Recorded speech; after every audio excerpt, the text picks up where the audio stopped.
Students, welcome back to our channel. आज हम लोग बात कर रहे हैं एजम्पशंस ऑफ मैस्लो थ्योरी के बारे में।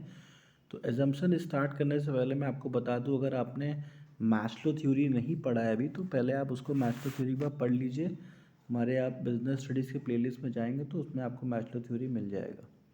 तो एजम्पशंस होते क्या हैं? एजम्पशंस हर एक लॉ में कुछ ना कुछ एजम्पशंस होते हैं। ठीक है, आप कोई भी लॉ पढ़ोगे तो कुछ ना कुछ एजम्पशंस होते हैं। तो एजम्पशन का मतलब होता है सर्टेन कंडीशन।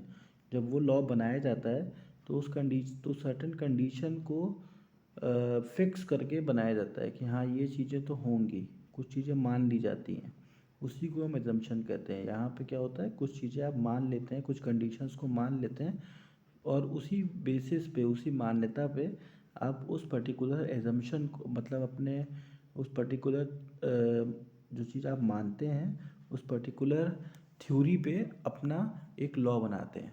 ठीक है, तो एजम्पशन मैस्लो थ्योरी के क्या एजम्पशंस हैं, मतलब यहाँ पे मैस्लो थ्योरी बनाते समय क्या क्या चीज़ें अज्यूम की गई थी वो आपको यहाँ पे समझना है।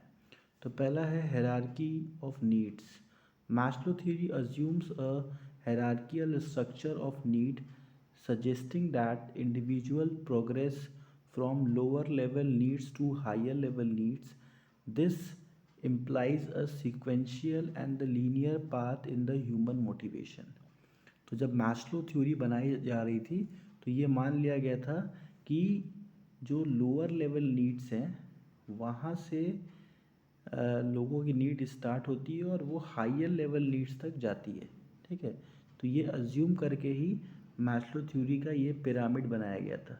ठीक है, कि लोअर लेवल थिंग है, फिर पहले इसको अचीव करेंगे, फिर उसके बाद सेकंड ये अचीव होगा, फिर धीरे धीरे यहाँ पहुँचेंगे, फिर यहाँ पहुँचेंगे, फिर यहाँ पहुँचेंगे।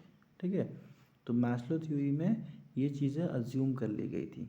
This implies a sequential and a linear path. तो ये सीक्वेंस बाई है, पहला ये वन स्टेप है, फिर सेकंड स्टेप है, फिर ये थर्ड स्टेप है, फिर ये फोर्थ स्टेप है और ये फिर फिफ्थ स्टेप है। तो ये सीक्वेंस अज्यूम करके इस थ्योरी को बनाया गया था। तो पहला हो गया हायरार्की ऑफ नीड्स, और ये भी माना गया था कि जो नीड्स की हायरार्की है वो 1 से स्टार्ट होगी और 5 पे ख़त्म होगी। पहले 2 नहीं आएगा, पहले 3 नहीं आएगा, पहले 4 नहीं आएगा।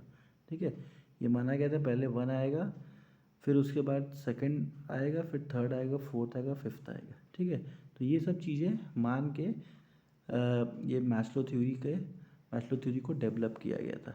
अब आते हैं नेक्स्ट, यूनिवर्सल एप्लीकेशन। अब देखिए, the theory assume that the hierarchy is universally applicable to all the individual regardless of culture, socialist, societal और इंडिविजुअल डिफरेंसेस।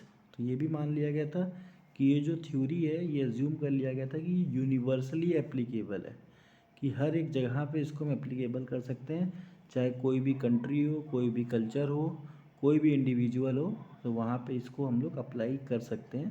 तो ये भी मान लिया गया था, ये भी अज्यूम किया गया था। ठीक है, तो इसी को हम लोग बोलते हैं यूनिवर्सल एप्लीकेशन, मतलब ये थ्योरी सब जगह पे एप्लीकेबल हो जाएगी, ऐसा मान के इस थ्योरी को बनाया गया था।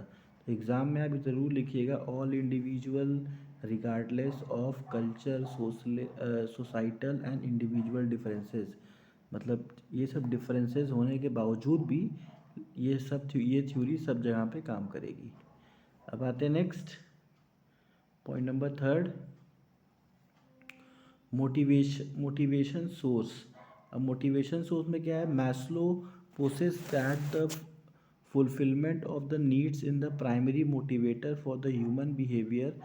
Once a need is satisfied, the individual moves to the next level of the hierarchy. अब यहाँ पे मैस्लो ने ये भी मान लिया था कि जैसे ही पहला नीड सेटिस्फाई हो जाएगा, मतलब जो भी नीड से पहली नीड सेटिस्फाई हो जाएगी, तो जो भी कैंडिडेट है, जो भी एम्प्लॉई है, वो सेकंड थ्योरी की तरफ आगे बढ़ेगा। जैसे मैंने भी आपको बताया था ये पिरामिड है, तो अगर पहला हो गया तो अब वो दूसरे पे जाएगा, फिर तीसरे पे जाएगा, फिर चौथे पे जाएगा। तो ये इसको मान लिया गया था कि ये मोटिवेशनल सोर्स बनेगा। अगर पहला अचीव कर लिया तो दूसरा मोटिवेशनल सोर्स बनेगा कि अब वो दूसरा अचीव करना चाहेगा। अब दूसरा अचीव कर लिया तो वो और ज़्यादा मोटिवेट होगा तीसरा अचीव करने के लिए, तीसरा अचीव कर लिया तो वो और ज़्यादा मोटिवेट होगा चौथा अचीव करने के लिए, और वो चौथा स्टेज अगर अचीव कर लिया तो और ज़्यादा मोटिवेट होगा पांचवा स्टेज अचीव करने के लिए। तो ये चीज़ इसमें मान ली गई थी। ठीक है, तो इसीलिए इसको एज अ मोटिवेशनल सोर्स माना गया था कि ये जो हायरार्की थ्योरी बनाई जा रही है ये एक मोटिवेशनल सोर्स है। ठीक है, धीरे धीरे step by step step by step step by step वो यहाँ तक पहुँच जाएगा। ठीक है, और हर एक स्टेप पे उसका मोटिवेशन लेवल बढ़ेगा। तो ये जो 3 पॉइंट हैं ये हैं एक तरीके से मेन पॉइंट जो अज्यूम करके बनाया गया था मैस्लो थ्योरी को। Thank you student for watching. हमारे चैनल को प्लीज़ सब्सक्राइब करिए और शेयर करिए। Thank you.